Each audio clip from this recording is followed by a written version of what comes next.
Hey everyone, welcome to the KE Report in a daily editorial. Speaking with Craig Hemke. Craig is the founder and editor of TF Metals Report. You can follow Craig at that website covering mostly what's going on in the metals space, precious metals in particular, and weighing in on economic data, any other key news that Craig finds important. Craig, one thing that we covered on a Sunday editorial was the adjustment in the Atlanta Fed's GDP forecast. It was in positive territory of over 2%. All of a sudden, they adjusted that forecast to negative 1.5% for Q1. Now we're 2/3 of the way through Q1. Clearly, some of the recent data has made this adjustment, which was a large adjustment, might also be filtering into markets because markets continue to be broadly weak, and that's pulling down a lot of other sectors as well. Craig, what's your thought on that GDP now forecast adjustment? Well, the interesting thing too, Corey, is that hot on the heels of adjusting things so sharply lower on Friday, they did it again today. So now the Atlanta Fed is forecasting a almost negative 3% contraction. Let's see, is that right? Not a negative 3% growth. That would be like jumbo shrimp, right? Negative 3% contraction. Is that a double negative? Anyway, you get the idea. A pretty substantial change. Now, some people have written that off saying, but that's all because the tariffs and the U.S. is importing more than they're exporting. And so that's kind of changing the math of how GDP would be calculated. But it's also, if you read the notes, the change on Friday was due to changes in personal spending, personal consumption that came with the PCE data back on Friday. And you're getting more of that today with some of the data that was in the latest manufacturing PMIs. So it's more than just import-export stuff. And as you mentioned, Corey, I mean, we have 4 weeks left in the quarter. So we're getting, close to crunch time. It's not like it's January the 3rd and we're projecting 2.8% contraction and we still got a whole quarter of data to go. We've only got a few data points left. And that Atlanta Fed model, though I've been critical of it over the years because they're so quick to change their seasonal adjustments, at the whim of whoever wants to see a bigger number. Nonetheless, if you follow it every quarter as we get ready for the official release from the BEA, he's usually pretty close. So I think there's a strong possibility that by the time we get to the end of April, it'll be about the last week of April, that we'll get the first guess at Q1 GDP, that we're looking at something negative. Now, we've been through this before. Remember the last time we had 2 quarters in a row, everybody went scampering to say, oh, no, that's not the definition of a recession anymore, even though it always had been. And then the economy turned positive again. It may be something like that. But, if you guys recall in the annual forecast I wrote back in January, I called it inversion reversion, on the thought that in the past, the last 6 times that the yield curve is inverted, that once it uninverted and had a positive slope again, the recession was underway. And after about, 2 years of being inverted, it uninverted back in October or November. So maybe the data is kind of playing out just like we thought. Well, Craig, just along that line of connecting the dots between the consumer spending going down, the GDP being revised lower, although they do tinker with it, that Atlanta Fed, you're right that by the end of the cycle, they usually have it more dialed in. There's some concerns under the surface that things are slowing down, but then you see other parts of the economy, like the manufacturing is actually doing a little bit better than it was a year or two ago. There's still some green shoots in the financial sector. So it's kind of a mixed bag. Could we be getting into that proverbial stagflationary kind of period where we see slowing growth, but inflation remaining sticky, and then maybe some issues? I guess it would come down to what happens in the labor markets. How are you looking at something like a stagflation playing out instead of a full-blown recession?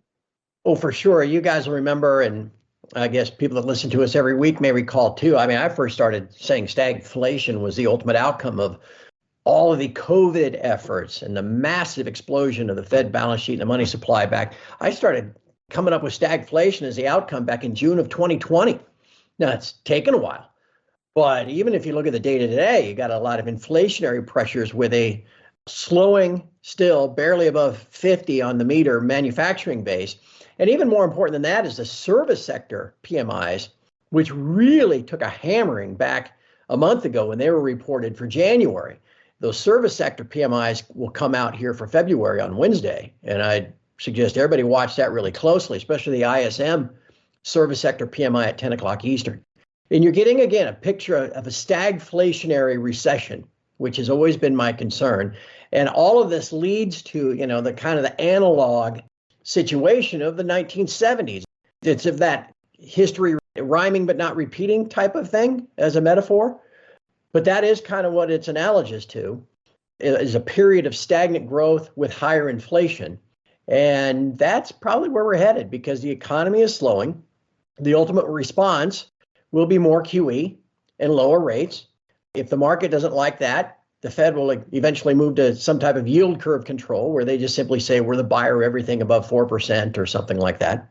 And then, gosh, we're right into that negative real interest rate environment that spurred gold and silver so strongly in the late 1970s. So these are all things that should be on the precious metal investors' radar on top of all the other events that are currently happening. And again, makes you want to ride out all of the aggressive price dips that we saw last week and maybe look to buy the dip as we are clearly in a bull market fundamentally, technically, and kind of sentiment-wise. So with all these adjustments and that whole sentiment angle that you just brought up there, how much do you think that these tariffs are playing a role? Because now we actually do have more tariffs actually in place rather than getting pushed back. Well, you never know, right? As you study economic history, you go back and look at the Smoot-Hawley tariffs that kind of helped propel or worsen the Depression, the Great Depression back in the 1930s. You just never know exactly how they're going to play out. A great academic argument, it's really bad. It's going to be inflationary. No, it's not going to be inflationary. It's just higher fees, all this kind of stuff. None of that has happened in my lifetime. So I'm hardly qualified to suggest one outcome versus another. But I tell you what, you do look at that and you see the parallels and you begin to wonder how that might impact things, again, in the short term, economically. And that's the kind of stuff that I think a lot of folks are, especially if you're trying to trade or acquire metal or the mining shares, that's the kind of stuff you got to look at. If we really are in a slowing economy, and the data would suggest that we are, then the Fed's going to be cutting interest rates more in 2025 than what they led on back at the December FOMC. Remember, they were projecting 4 rate cuts in 2025 when they met in September. But then by December, they trimmed that to 2. Well, we are now 2 weeks away from the March FOMC with another summer of economic projections. You can probably figure they're going to goose up from 2 to at least 3. The current Fed funds rate expectations, just 3 weeks ago, you had to go to September to find even a 50-50 chance of it one cut.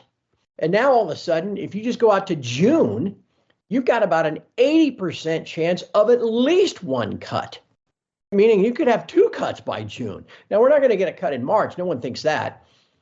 All of a sudden, May be on the table.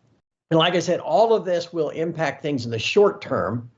And I would sure think the prospect of more QE, lower interest rates, a falling economy will weaken the dollar, rally the bond market. And under those circumstances, gold and silver should benefit. Well, and even recently, the bond market has gotten a bid as rates have come down and the gold has gotten a bid.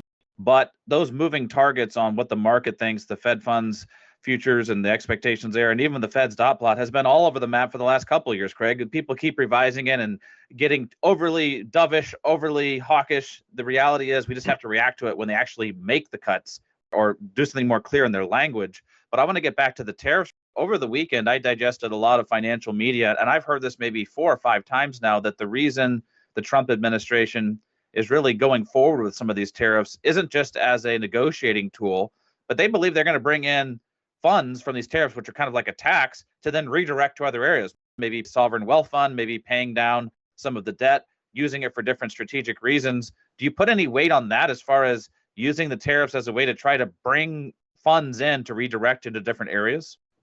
Well, it's an interesting idea.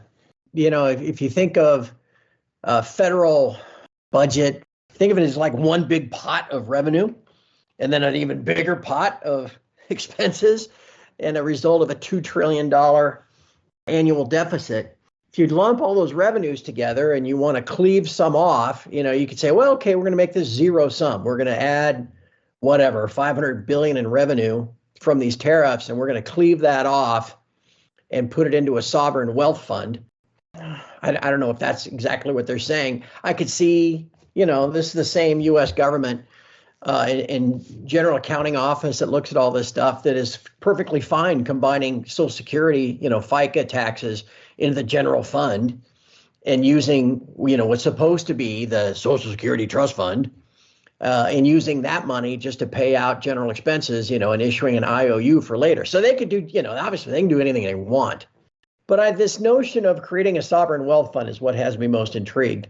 And it's been on a lot of precious metals analysts' mind ever since Trump issued the executive order saying he wanted to create one back on February the 3rd.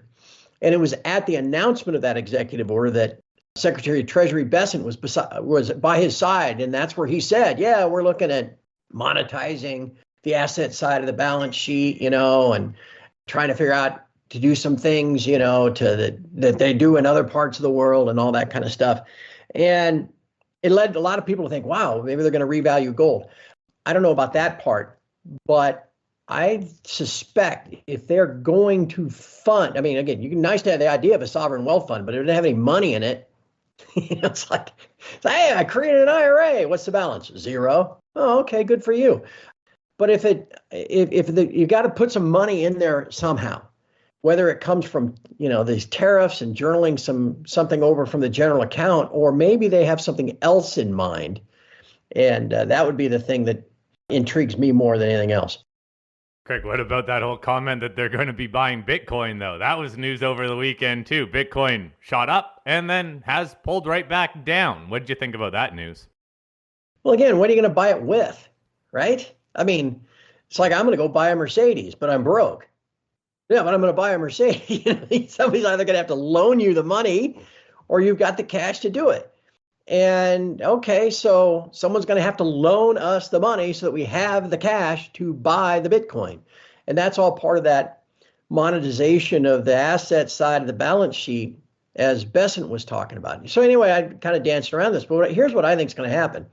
Trump is at least knows of, I don't know how well he knows Judy Shelton, but Judy Shelton was nominated by Trump in 2018 to be on the board of governors of the Federal Reserve. That was eventually shot down once and for all after Trump lost election, because, of course, she was this crackpot who actually believed in sound money. We can't have that, not at the Federal Reserve, of course. Anyway, Judy Shelton's big idea is that the U.S. can lower its debt service cost by issuing very long-term debt. Well, okay, that's a nice idea. But the longer you go out of the yield curve, the more interest you have to pay, right? Because of destruction of your purchasing power over time. I don't want to buy a 50-year U.S. government bond unless they're going to pay me 10 or 15%, because I don't know what the fiscal situation is going to look like 50 years from now. But what if, and again, to use Judy Shelton's idea, you somehow maybe index the principal of your 50-year bonds to gold, or, make them redeemable in gold, whatever, be the same thing, but you might not want to lose your gold that way. Anyway, you index your principal to the value of gold. Well, now all of a sudden, you don't have to worry about your loss of purchasing power over the course of the 50 years. And maybe instead of issuing that debt at 10%, 15%, you can issue it at 5 or 3. So maybe they go rolling out there and issue $2 trillion of these gold-backed bonds at whatever, at 50 years. And now all of a sudden, there's your $2 trillion that you can stick in your sovereign wealth fund. And then you can use those funds to create your Bitcoin reserve, or, buy Greenland or whatever, buy Canada, whatever else it is that you want to do in that wealth fund. And then eventually, I know this is a long answer, but eventually that turns into almost kind of a sinking fund, which is an old Hamiltonian idea, which actually goes back before, when Alexander Hamilton began the Treasury Department in the late 18th century. The idea of a sinking fund is, like you and I can do this, guys. You've got this debt outstanding, and so you just carve off $100 of your paycheck every month and you stick it in a sock drawer, and then forget about it. And then, all of a sudden you got $5,000, and then you can pay off your debt some point in the future. That's, a rough example of what a sinking fund works. Well, maybe you can invest $2 trillion in your sovereign wealth fund.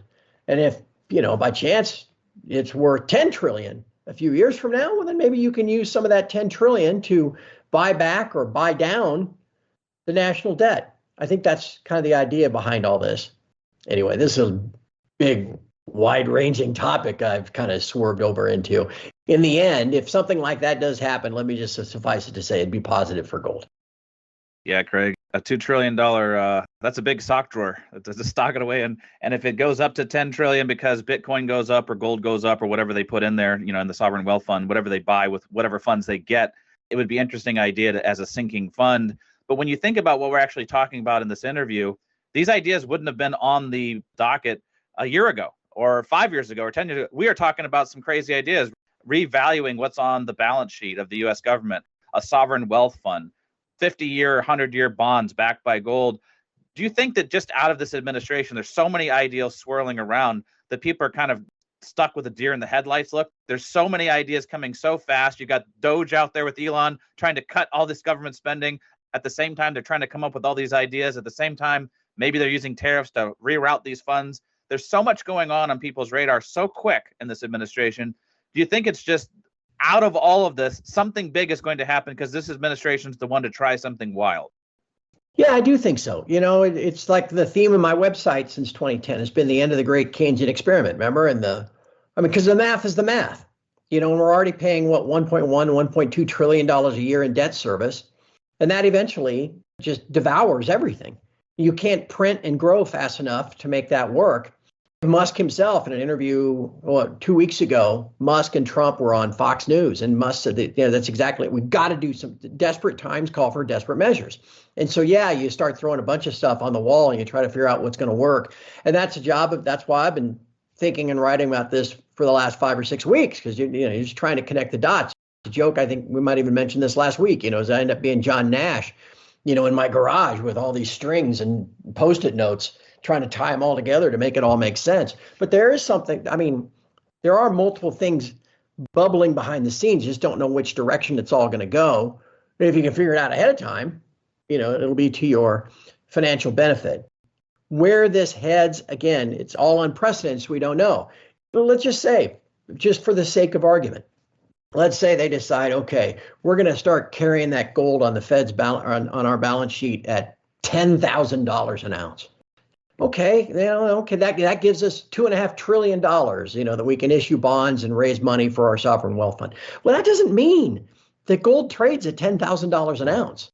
It's just a book entry. It's just a ledger move to create this room to issue $2.5 trillion in debt. It doesn't mean that you wake up the next day and gold's at $10,000 an ounce. Now, it might spur enough extra gold demand from other countries that go, hey, let's try that too. And all of a sudden that's really, inflationary and growth of money supply, and gold reacts through all those fundamental things and moves sharply higher. But it doesn't mean that gold's, you go into your local coin shop and sell an ounce of gold for 10 grand, on Tuesday after this happened on Monday. And at least I don't think that's what it would be. But what do I know? Because again, we're not been down this path before. It hasn't happened. Last time the U.S. changed the official value that they carry the gold at was like 1935 or something? Okay, so we don't know what the impact of that would be. We don't know what plans are going to stick. We don't know the direction this is going. But as you said, Shad, there's a lot of stuff being bandied about because desperate times call for desperate measures.